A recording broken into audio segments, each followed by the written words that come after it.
రాయాలి. ఒక కొటేషన్ ఇస్తాడు, దాని మీద 2 పేజెస్ రాయాలి. ఆల్రెడీ కొటేషన్ ఇచ్చి మళ్ళీ మీరు కొటేషన్తో రాయకండి, అది తప్పు. అది మాత్రం చేయకండి. మిగతా నార్మల్గా ఇచ్చాడు అనుకోండి క్వశ్చన్, అప్పుడు you can use quotation. Sometimes data, sometimes definition, sometimes అట్లా డిఫరెంట్ టెంప్లెట్స్ తెలియండి. 20 క్వశ్చన్స్ ఉన్నాయి, 20 డిఫరెంట్ టెంప్లెట్స్ వెళ్ళిపోండి. టెంప్లెట్స్ తెలుసు కదా, ఒక క్వశ్చన్ కొటేషన్ రాశారు, next question define, next question context, next question fact, అట్లా డిఫరెంట్గా రాసుకుంటూ వెళ్ళిపోవచ్చు. ఎందుకంటే వాడికి అరే నువ్వు ఎఫర్ట్ పెట్టినావు, టాపర్స్ కాపీ చేసి కాపీ పేస్ట్ చేయలేదు. టాపర్స్ కాపీ మనకు అవైలబుల్ ఉంది కదా, థౌజండ్స్ ఆఫ్ ఆస్పిరెంట్స్, వాళ్ళదే రీప్రొడ్యూస్ చేయొద్దు. అన్ఫార్చునేట్లీ అది కరెక్ట్ చేసిన వాడు ఇది కరెక్ట్ చేసినట్టు గాన్. సో కొద్దిగా క్రియేటివ్ ఉంటే, క్రియేటివిటీ, రిస్క్ టేకింగ్, ఈ రెండు కానీ ఉంటే, ఎక్స్ట్రా ఎఫర్ట్స్, ఈ మూడు కానీ ఉంటే యూపీఎస్సీకి మీరు బాగా నచ్చుతారు. నాకైతే you can see how did I score 131 in paper 2, third highest in India paper 2లో. ఎలా వచ్చాయి? ఎలాంటి ఎక్స్పెరిమెంట్లు చేయడం, ఈ ఎగ్జాంపుల్ తీసుకురావడం, 1 year ప్రిపరేషన్ ఇనఫ్.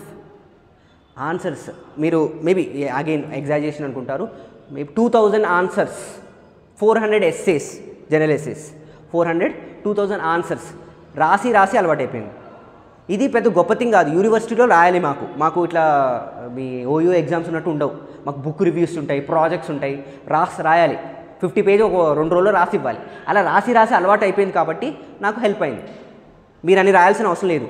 నాకు ఒకరి పైన కోపం వస్తుంది, ఆ కోపం పేపర్లో రాస్తుండే, ఫోన్ చేసి తిట్టలేను, అవి ఆన్సర్లో రాస్తుండే అట్లా. So come up with your own strategy. My strategy will not suit you, it might not suit you, but creativity ఉండాలి, కొద్దిగా ఎక్స్ట్రా ఎఫర్ట్స్ పెట్టాలి, కొద్దిగా రిస్క్ టేకింగ్ ఉండాలి. రిస్క్ టేకింగ్ అంటే ఏంటి అంటే వాడిని థ్రెటన్ చేస్తావా, నువ్వు ఇవ్వక చంపేస్తావు అని. రిస్క్ టేకింగ్ అంటే ఏంటి? ఒక క్వశ్చన్ అడిగాడు పేపర్ 2లో, IR based.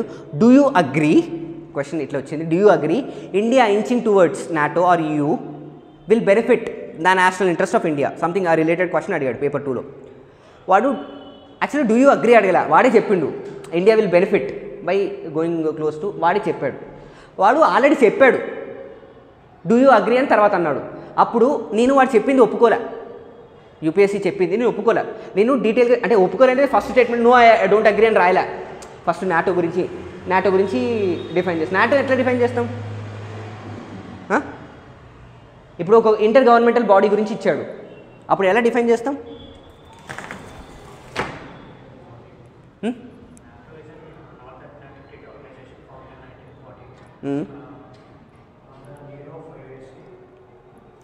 North Atlantic Treaty Organization, first అది రాసి బ్రాకెట్లో NATO is a 33 membered body, as of now 33 I guess, 33 membered intergovernmental military cum security alliance formed by US and its alloys.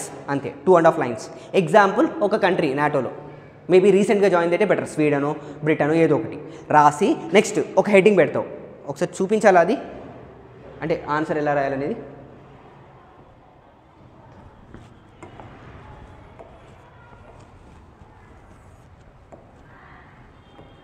ఇక్కడ margin తర్వాత రాయకండి, ఇది ఇక్కడ marks వేస్తారు. If it side right side margin కదా, ఇక్కడ రాస్తే penalty పడుతుంది. Even చుక్క కూడా పెట్టకండి. ఒకరికి ఇట్లనే 20 మార్క్స్ ఒకరికి అబ్బాయికి పోయినాయి, ఒకరికి ఇట్లనే 5 మార్క్స్ పోయినాయి. పెనాల్టీ పడుతుంది. నెగిటివ్ మార్కింగ్ ఉంటుంది మెయిన్స్లో కూడా, ఇన్స్ట్రక్షన్స్ వైలేట్ చేస్తే. అట్లా రాయొద్దు. ఇక్కడ క్వశ్చన్ ఉంది, నేను ఎట్లా స్టార్ట్ చేస్తాను? ఇంట్రొడక్షన్ ఇక్కడ స్టార్ట్ చేసి, ఇంట్రొడక్షన్ అని పెట్టద్దు, వాడికి తెలుసు అది ఇంట్రొడక్షన్ అని. ఎగ్జాంపుల్ ఇంట్రొడక్షన్, డిఫినేషన్ అయితే డిఫినేషన్, కంటెక్స్ట్ అయితే కంటెక్స్ట్, ఇంట్రొడక్షన్ అయితే ఇంట్రొడక్షన్. తర్వాత ఇలా బాక్స్ లా కొట్టి ఇక్కడ ఆ క్వశ్చన్లో ఉన్నదే ఇక్కడ రాస్తా. ఎందుకు రాస్తా? ఫర్ ఎగ్జాంపుల్ ఉమెన్ సూసైడ్స్ ఇండియాలో ఎందుకు ఇంక్రీజ్ అయినాయని పేపర్ 1లో అడిగాడు మొన్న మెయిన్స్లో. ఇఫ్ యూ హ్యావ్ సీన్, ఇండియాలో ఉమెన్ సూసైడ్స్ ఎక్కువ అవుతున్నాయి, దాని రీజన్స్ చెప్పండి అని అడిగాడు. నేను ఇక్కడ ఏం రాస్తా? వాడు ఏదైతే ఎగ్జాక్ట్ టర్మినాలజీ అడిగాడో అదే రాస్తా. ఎందుకంటే సార్ నీ డిమాండ్ నేను మీట్ అవుతున్నా నేను చెప్తున్నా, డోంట్ ట్రబుల్ ద ఎవాల్యుయేటర్. వాడి జాబ్ ఎంత సింపుల్ చేస్తే అంత బెటర్. ఇక్కడ హెడ్డింగ్ ఏం రాస్తా? Reasons for increasing women suicides in India, capital letters ఇక్కడ రాస్తా. ఇది మెయిన్ హెడ్డింగ్. ఇప్పుడు డైమెన్షన్స్ అంటారు కదా, చూడండి. డొమెస్టిక్ వైలెన్స్, డీవీ అని రాయకండి, ఫుల్ ఫామ్లో రాయండి డొమెస్టిక్ వైలెన్స్. తర్వాత ఫస్ట్ పాయింట్ ఒక లైన్ రాస్తా, దానికి ఎగ్జాంపుల్. సెకండ్ పాయింట్ రాస్తా, ఎగ్జాంపుల్. ఏం రాస్తా ఇక్కడ 2 పాయింట్స్. యూజువల్లీ దీన్ని నేను సేఫ్ అప్రోచ్ అంట.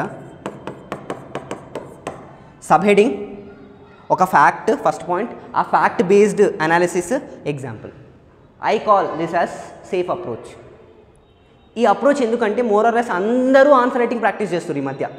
ఇంతకుముందు 10 ఏళ్ల క్రితం 2013, 2014లో 20 క్వశ్చన్స్ కంప్లీట్ చేయడం ఎవరి వల్ల కాకుండా 2 questions Anudeep was saying. Anudeep sir అంటే కలెక్టర్ హైదరాబాద్, ర్యాంక్ 1, ఇది అదూరి శెట్టి సార్కి మెయిల్ చేశారు. సార్ ఇట్లా నేను ఆప్షన్లో 50 మార్కులు రాలేదు, టెన్షన్ అవుతుంది, అసలు మనకు చాలా కమిట్మెంట్స్ ఉన్నాయంటే సార్ అన్నాడు, నేను ఫస్ట్ అటెంప్ట్లో 70 మార్క్స్ రాయలేదు, అయినా నాకు IRS వచ్చింది, నీకు కూడా ఏది వస్తుందా అన్నాడు. దెన్ ఐ ఫెల్ట్ ఆయన human satisfaction. So smart answer building ఇప్పుడు ఎలా ఉందండి పరిస్థితి? గత 3-4 ఇయర్స్ నుంచి 20 ఆన్సర్ రాయడం కాదు, 20 అందరు రాస్తున్నారు. ఫస్ట్ క్వశ్చన్ ఎంత క్వాలిటీగా ఎంత గుడ్గా రాశారో లాస్ట్ క్వశ్చన్ కూడా అంతే మెయింటైన్ చేస్తున్నారు, కన్సిస్టెన్సీ.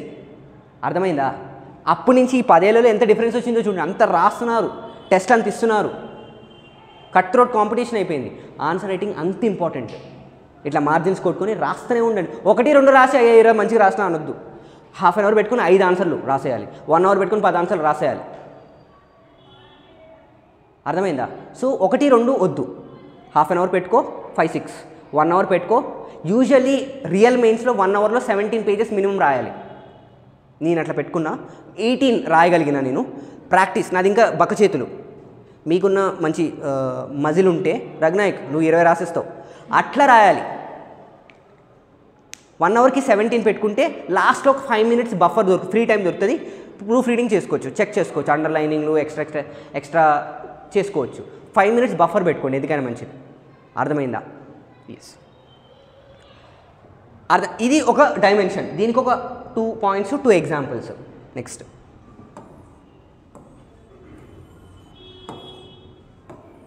మళ్ళీ ఒక డైమెన్షన్. ఇప్పుడు ఇక్కడ పాయింట్ మెన్షన్ చేసా 1, 2 అని. కొంతమంది స్టార్ మార్కులు, యారో మార్కులు, హైఫన్లు ఏవేవో పెడుతుంటారు. అవి పెట్టచ్చా? పెట్టకూడదు. ఎందుకు పెట్టకూడదు అంటే ఇది 10 మార్కర్ అనుకుందాం, వాడికి మినిమం 10 పాయింట్స్ కావాలి మినిమం. వాడు నువ్వు స్టార్ మార్కులు పెడితే వాడు కూర్చొని కౌంట్ చేయాలి.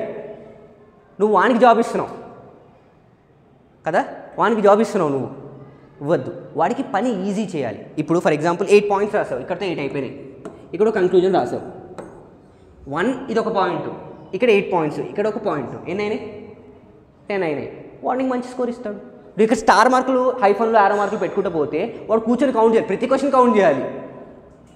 అర్థమవుతుందా? వాడు కంటెంట్ పైన ఫోకస్ చేయాలా, దీనిపైన ఫోకస్ చేయాలా? అండ్ దెన్ మ్యాప్ వేయాలనుకోండి, ఇక్కడ వేయండి, ఇక్కడ వద్దు. ఎందుకు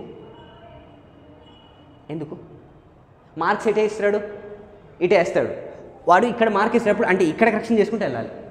వాడికి ఇక్కడే వేసావు అనుకో, ఇక్కడ మ్యాప్ వేసావు బాక్స్, ఇక్కడ కరెక్షన్ చేసి ఇక్కడ మ్యాప్, ఇక్కడ 2 మార్క్స్ వేసిస్తాడు.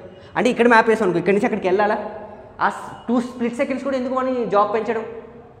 ఇక్కడే పెట్టి ఇక్కడ వేస్తాడు, బాగుందనుకో ½ మార్క్ ఇచ్చేస్తాడు, 1 మార్క్ ఇచ్చేస్తాడు. సో ఇంత కట్ త్రోట్ అందుకే స్మార్ట్ ఆన్సర్ బిల్డింగ్. స్మార్ట్గా ఉండండి, చిన్న మైన్యూట్ డీటెయిల్స్ కూడా అబ్జర్వ్ చేసి వాడి జాబ్ ఈజీ చేస్తే will get extra ½ mark, extra 1 mark. ఒక్క క్వశ్చన్లో అది గెయిన్ చేస్తే done, you will be in the list. Clear? That is the game. So ఈ డైమెన్షన్స్ అన్నీ అయిపోయినాయి. 8 పాయింట్స్ రాసా. కన్క్లూజన్లో ఏం రాయాలి నేను? కన్క్లూజన్కి యూజువల్గా మార్క్ ఇవ్వడు unless you can score ½ mark or 1 mark based on your conclusion is current affairs oriented. Even for example sir హిస్టరీలో కరెంట్ అఫైర్స్, నేను ఆప్షనల్ కూడా కరెంట్ అఫైర్స్ ఓరియంటెడే రాసిన.